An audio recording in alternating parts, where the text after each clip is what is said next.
Já alguma vez vos aconteceu aprenderem uma palavra nova, numa língua estrangeira, sentirem-se um gênio absoluto e no dia a seguir, nada, desapareceu, puf, como se o cérebro tivesse feito uma limpeza durante a noite e pronto, decidisse que aquela palavra era lixo. É das coisas mais frustrantes que há. Hoje, vamos mergulhar num conjunto de técnicas muito práticas para não só aprender, mas, mais importante, para reter vocabulário novo.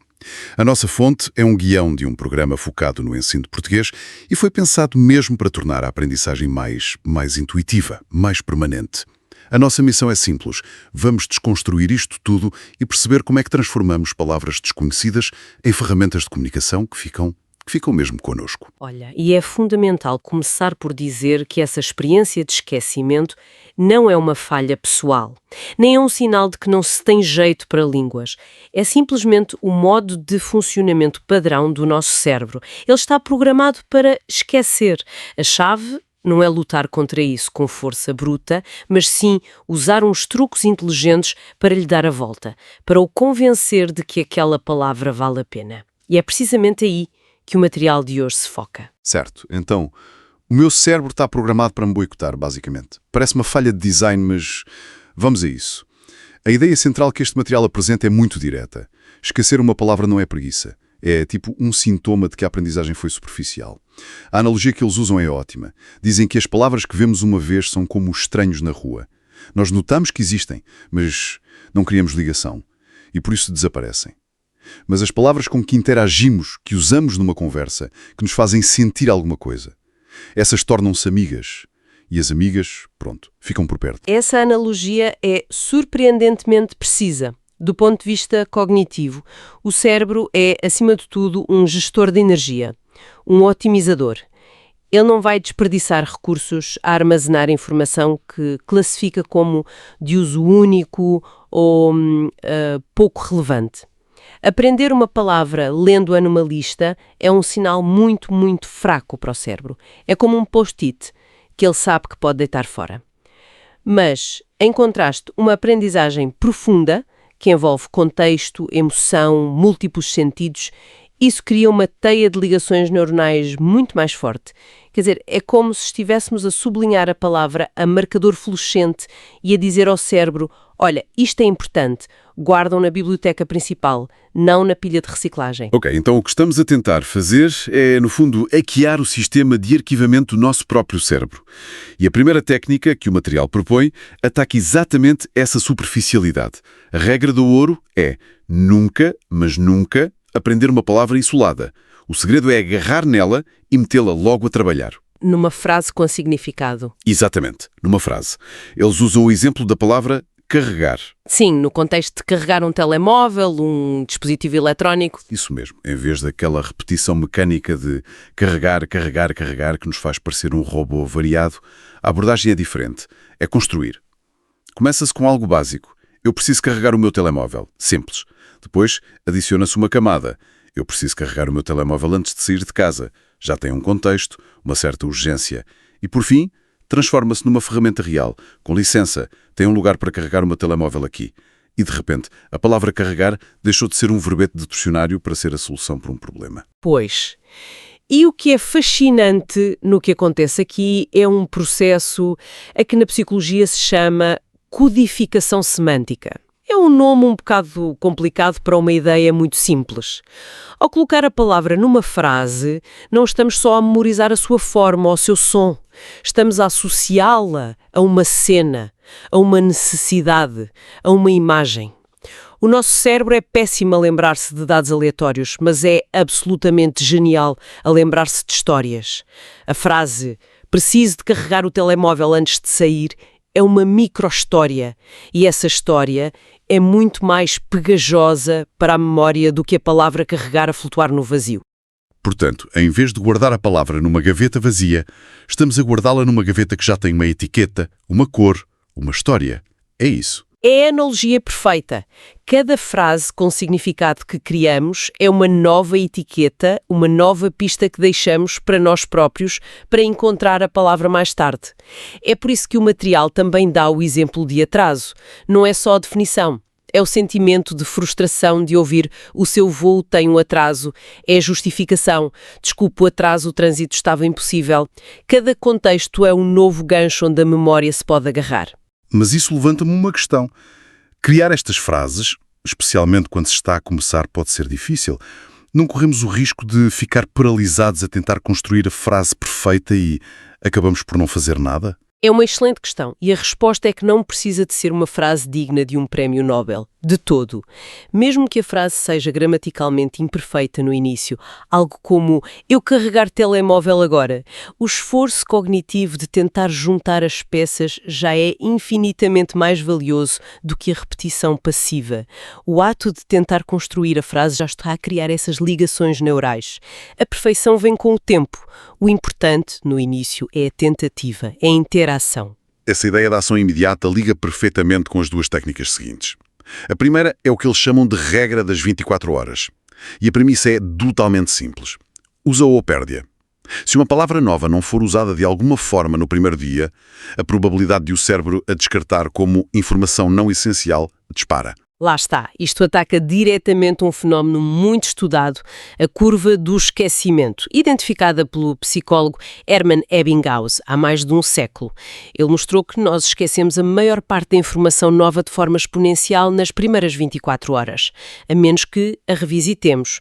Usar a palavra nesse primeiro dia é a primeira e mais crítica batalha contra essa curva. É o ato que diz ao cérebro: não, esta não é para deitar fora, esta é para guardar. Espera, então o que estás a dizer é que o nosso cérebro está ativamente desenhado para esquecer e esta regra das 24 horas não é só uma dica simpática, é uma luta consciente contra a nossa própria biologia. Isso é uma forma muito poderosa de encarar o assunto. É exatamente isso. A aprendizagem não é o ato passivo de absorção, é um ato ativo de retenção. E essa primeira revisão, esse primeiro uso, é o que inicia o processo de transferir a memória da prateleira frágil da memória de curto prazo para o cofre forte da memória de longo prazo. E não precisa de ser nada complicado, pode ser tão simples como dizer a palavra em voz alta, enviar uma mensagem a um amigo que também esteja a aprender, ou simplesmente escrever a frase num caderno. E isso leva-nos a outra técnica, que é talvez a mais forte de todas: tornar a palavra pessoal. A analogia que o material usa aqui é brilhante. Diz que uma palavra é como uma fotografia. Uma foto de um estranho qualquer é esquecida. Uma foto da nossa família, de um momento nosso, fica para sempre.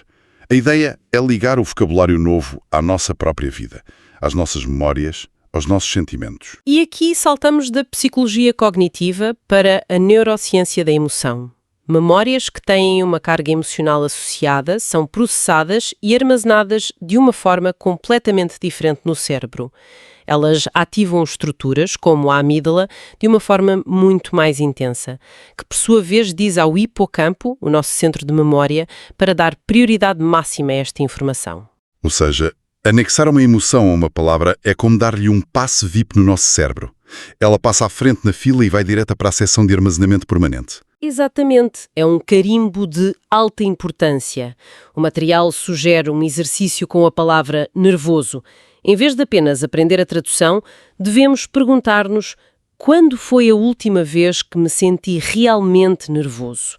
E depois construir uma frase a partir dessa memória. Eu fico sempre nervoso antes de uma apresentação importante. Ao fazer isto, a palavra deixa de ser um conceito abstrato e passa a estar ligada a uma memória real, com as sensações físicas que a acompanham.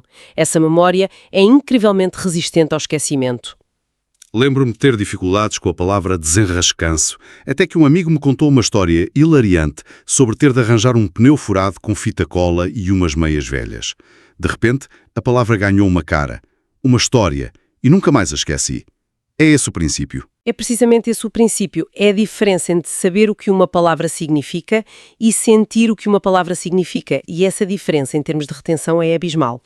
Essa ideia de sentir a palavra leva-me a pensar noutra técnica que o material menciona, que usa um sentido diferente: a visão.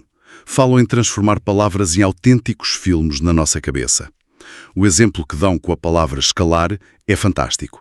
Em vez de apenas ler a palavra, o convite é para parar, fechar os olhos e construir a cena, imaginar a montanha O peso da mochila, o som das botas nas rochas, o esforço dos músculos. É quase como fazer o ensaio geral da ação na nossa mente. Isto baseia-se numa teoria muito influente chamada teoria da dupla codificação. A ideia é que o nosso cérebro tem canais distintos, mas interligados, para processar informação verbal, as palavras, e informação visual, as imagens. Quando apenas lemos ou ouvimos a palavra escalar, estamos a usar só o canal verbal. Mas quando criamos uma imagem mental vívida da ação de escalar, estamos a ativar também o canal visual. Ok, então o cérebro tem dois caminhos para a mesma memória. Um para a palavra e outro para a imagem. E se um caminho estiver bloqueado, podemos usar o outro. É, quase como ter uma chave suplente para a mesma porta. É uma analogia perfeita. Estamos a criar redundância no sistema de recuperação da memória. Duplicamos as hipóteses de nos lembrarmos da palavra quando precisarmos dela. É por isso que outras sugestões, como desenhar a palavra, encontrar uma imagem no Google que a represente ou até gesticular a ação, são tão eficazes. Estão todas a forçar o cérebro a criar essa segunda cópia visual da memória. Mas...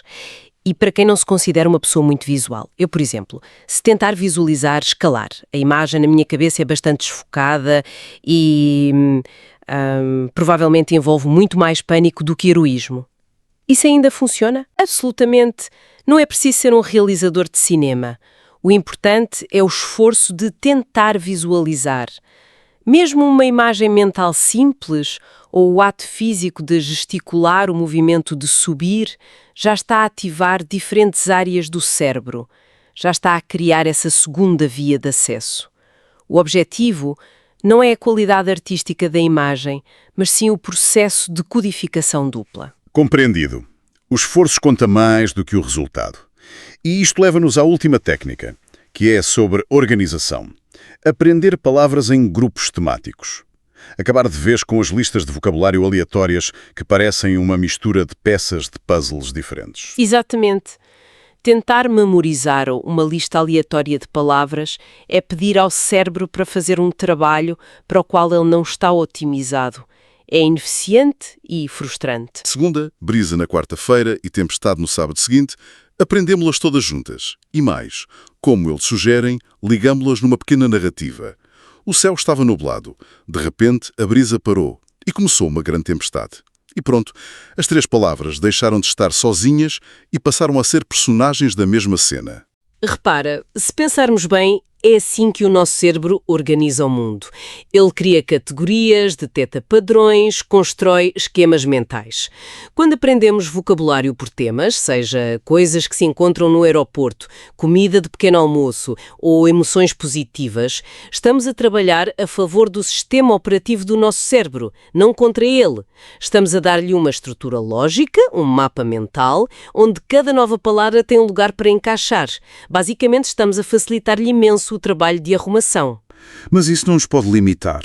Por exemplo, se eu estou focado em aprender vocabulário sobre cozinha e de repente ouço uma palavra fascinante sobre, sei lá, astronomia, devo ignorá-la porque não se encaixa no tema da semana? É uma preocupação válida. A aprendizagem por temas não deve ser uma prisão, mas sim uma ferramenta principal. Podemos perfeitamente ter um tema aleatório ou palavras interessantes da semana. O importante é que, mesmo nesse grupo, se tente criar ligações entre as palavras. Talvez a palavra sobre astronomia nos lembre de uma comida que parece um planeta. O ato de criar essa ligação, por mais estranha que seja, já é uma forma de organização. A regra principal não é a rigidez dos temas, mas sim o princípio de não deixar nenhuma palavra sozinha.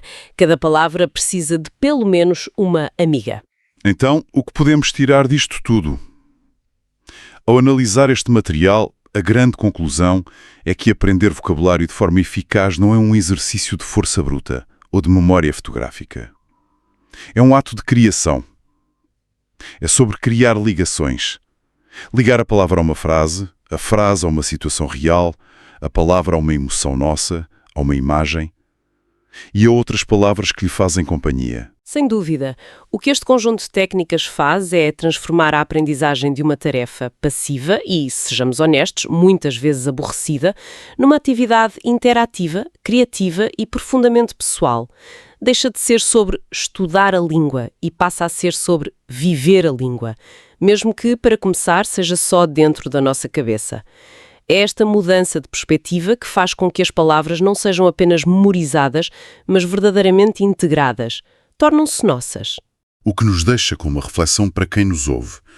Depois de dominar estas técnicas para palavras individuais, qual seria a primeira expressão idiomática ou frase mais complexa que tentariam tornar vossa amiga? E porquê? O que é que essa escolha diz sobre aquilo que mais querem expressar na nova língua?